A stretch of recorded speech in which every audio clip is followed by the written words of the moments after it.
Hello বন্ধুরা, আজকে আমরা জানবো কম্পিউটারের কিবোর্ড খারাপ হয়ে গেলে পরে কিভাবে অন স্ক্রিন কিবোর্ডের সাহায্যে আমরা কাজ করতে পারি।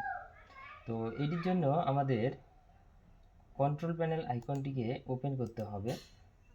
ওপেন করার পরে আপনারা দেখতে পাচ্ছেন এখানে ইরেজ অফ অ্যাক্সেস বলে একটি অপশন রয়েছে, এটিতে ক্লিক করতে হবে এবং এরপরে ইরেজ অফ অ্যাক্সেস সেন্টারে ক্লিক করতে হবে। Always scan this section. করলে আপনারা এখানে স্টার্ট অন স্ক্রিন কিবোর্ড অপশনটি দেখতে পাবেন।